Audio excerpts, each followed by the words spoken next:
안녕하세요. 진성훈 목사입니다.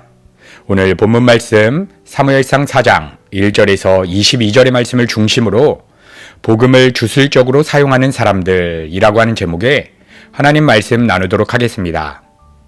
여러분, 주술이란 인간이 그들의 목적을 달성하고 인생 문제를 해결하기 위한 하나의 수단으로서 초자연적 존재나 신비적 힘을 빌어 해결하려고 하는 방법을 가리키는 이방 종교 용어입니다. 그런데 오늘 본문 말씀에는 하나님의 선밀인 이스라엘 백성들이 블레셋과의 전쟁을 하게 되었는데 하나님의 법궤를 주술적으로 사용하게 됨을 통해서 이스라엘은 블레셋과의 전쟁에서 처참하게 짓밟히게 되는 그러한 내용이 기록되어 있습니다. 지금 이스라엘은 블레셋과의 전쟁에서 대제사장인 엘리야가 지도자의 위치에 있는데 이 전쟁에서 이스라엘은 무려 4,000명이나 사망하고 패하게 되었습니다. 그리고 오늘 본문 3절과 4절을 보게 되면 장로들이 여호와께서 자신들을 왜 전쟁에서 지게 하셨는지에 대해서 생각하는 모습이 기록되어 있는데 여러분, 그들은 역사적으로 법궤를 앞세웠을 때에 놀라운 하나님의 구원의 능력을 경험했기 때문에 이번에도 이들은 법궤를 가져가게 된다면 이번 전쟁에서 승리할 수 있다라고 한 그러한 생각을 가졌던 것입니다. 광야에서 행진할 때 언제나 법궤가 앞장을 섰고 요단강을 건널 때에도 법궤가 앞서 인도하였으며 여리고 정복 때에도 법궤와 함께 행진함으로 승리를 얻었습니다.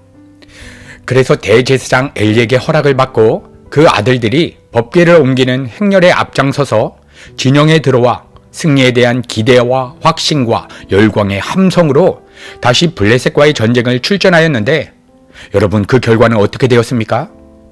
그 결과는 그들의 기대와는 달리 처참하게 이스라엘이 대패하여 3만 명이나 죽게 되는 엄청난 참사가 벌어졌습니다. 여러분, 한번 생각해 보십시오. 법궤가 없었을 때에는 4,000명이 죽었습니다.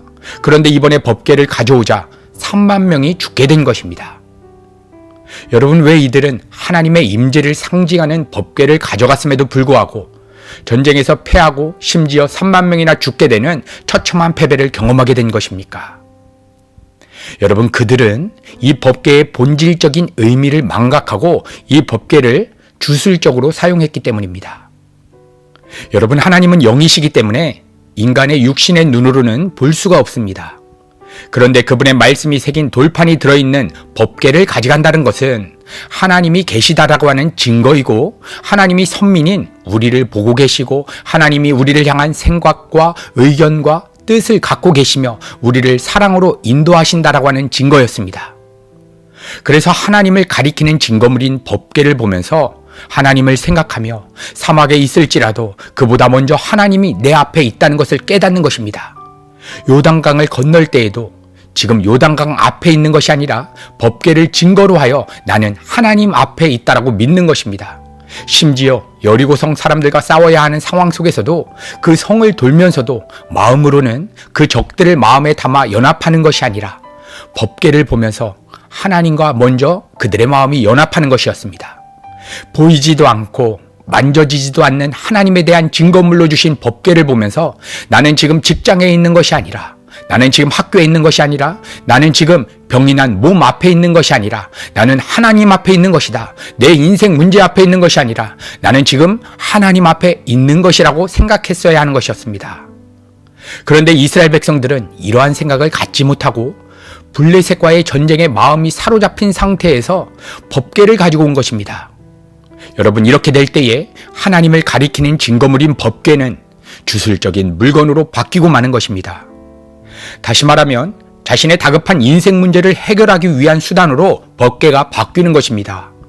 그래서 우리 하나님의 백성들은 각자의 삶에 다가오는 전쟁과 같이 다급하고 우리의 마음을 사로잡을 만한 수많은 인생 문제들 앞에서 먼저 이 모든 것을 허락하신 하나님의 주권을 바라보지 못하고 그 문제에 우리의 마음이 사로잡힌 상태에서 내가 원하는 대로, 내가 희망하는 대로, 내가 기대하는 대로 이 문제가 해결되기를 바라는 마음으로 하나님의 힘과 하나님의 능력과 하나님의 이름을 부르게 된다면 여러분, 그것은 하나님을 우상시하는 것이고 오늘 이스라엘 백성들이 3만 명이나 죽게 되는 참사의 원인이 된다는 것입니다. 여러분, 우리는 하나님 이외에 이 세상의 가치들을 우리의 마음에 먼저 담았을 때에 우리는 그 일에 대해서 내가 주인이 됩니다. 내가 선과 악을 판단하는 하나님 자리에 올라가게 됩니다. 여러분, 이때 반드시 우리의 마음 가운데서는 평강이 깨어지는 것입니다. 그리고 그렇게 내가 주체가 된 상태에서, 내가 주인 된 상태에서 하나님의 이름을 부르고 하나님의 능력을 구하게 된다면, 여러분, 아무리 입술로는 하나님을 향하여 주여 주여 외쳐도 이스라엘 백성들이 시내산에서 금송아지 우상을 만들어 하나님이라고 섬겼던 것처럼 우리는 거짓된 하나님을 내가 만들어 섬기는 우상 숭배의 삶이 된다는 것입니다.